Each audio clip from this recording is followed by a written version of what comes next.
This is the brief and truthful summary of the evil torments that a small-town family had to endure for one entire year.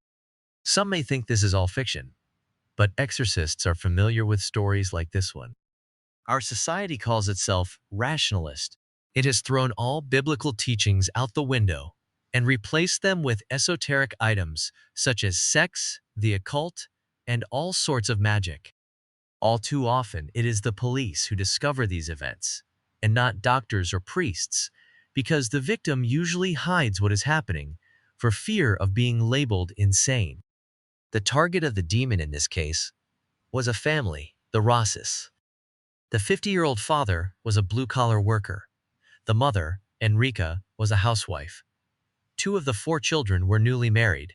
The other two, 15-year-old Domenico and 11-year-old Alba, lived with their parents. Financially, the family was doing well, and in 1987 was able to build a house with a yard. This event sparked unjustified jealousy among some members of Enrica's family. The trouble began in 1990, when the family gathered together in their new house. They heard loud banging noises against the shutters. The blows were so violent that the Rossis, believing someone was trying to break in, would call the police. In December, the police were called in for the third time, and they were able to pinpoint the location of the noise, but not the source. The chief of police was familiar with such incidents and advised the Rossis to consult a psychic. As soon as the town's well-known psychic, Marilena, investigated the case, she declared that the phenomena originated from jealousy or hatred of close relatives, an uncle or an aunt. She advised them to place some salt near the infested doors and windows. She also instructed them to repeat a lucky word often, such as wealth, success, and peace. Still, the noises continued, and Marilena visited the house, where she performed a series of rituals and blessings. The effects of this visit were devastating. Immediately Alba, the daughter, began to suffer from nightmares. Marilena, who was consulted one more time, was forced to admit that her actions had been useless and honestly confessed her impotence. She herself suggested an exorcist. The Rossis went to their pastor, who refused to believe what they told him, as is unfortunately all too common, and gave them a small crucifix. I am not sure if he did it for their protection or to send them away. But next, the Rossis sought help in nearby parishes, all the priests they knew, and all those who were suggested to them. They were unable to find a single priest who would agree to bless their house.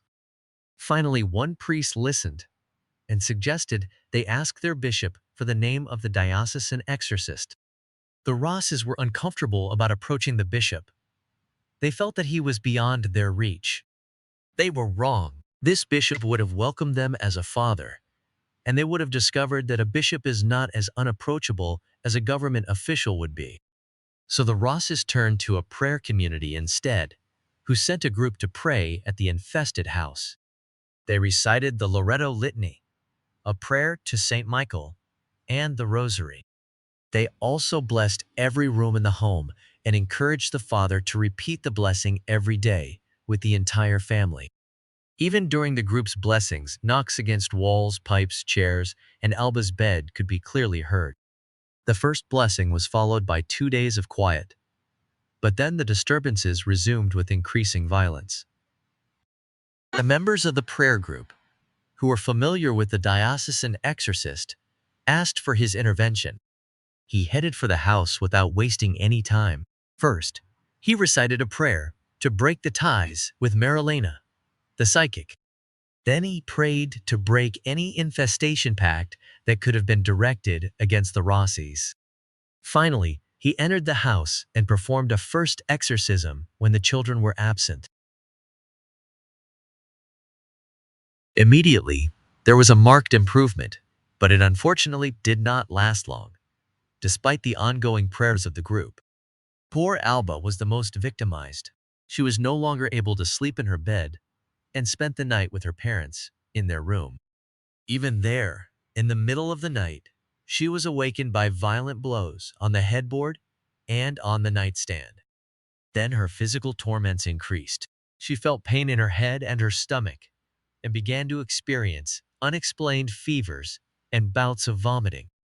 The doctors did not understand any of it.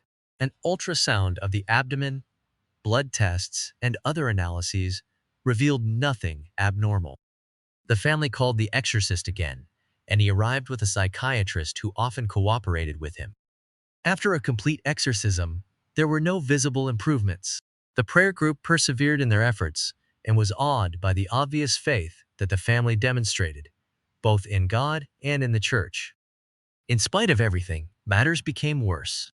It seemed as though the powers of evil were venting their revenge against the exorcisms and the prayers. Unfortunately, the exorcist, who was old and overworked, could not intervene more often. At this point, a second form of psychological torment began.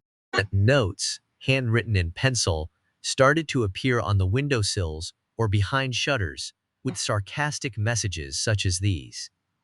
I suppose that the malefice has not been removed yet.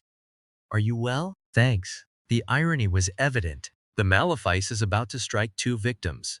Tonight, in your magnificent home, a sign of jealousy, you will enjoy a marvelous show. The members of the prayer group, as a sign of support, took turns sleeping in the Rosses' house. The threats never materialized. They were only intimidations. Strangely, these messages were signed Marcella. It was the name of an aunt with whom the family had lost touch for years and whose whereabouts were unknown. The torments increased. The malefice against Alba appeared to escalate rather than abate. She wanted to go out at night and tried to destroy sacred images. The other family members were not unscathed. They began to suffer strange physical pain, such as the feel of hands on their throats, choking them. Domenico was experiencing the same nightmares and hallucinations as his sister. As I write this book, 1992, things are still the same. The reader will be disappointed because I cannot report a happy ending. The timing is out of our hands, and it can be very long.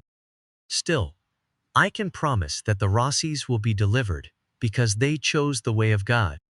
I do not know all the remedies that have been tried so far, but in similar situations, I have experienced some success by asking the family to spend 1 week in the summer away from the house to see whether the attacks on individuals persisted.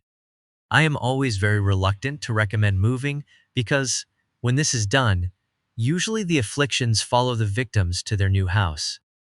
The surest path to deliverance, even though slow, is the one the Rossis are following. Much prayer, frequent reception of the sacraments, and exorcisms for individuals and for the house.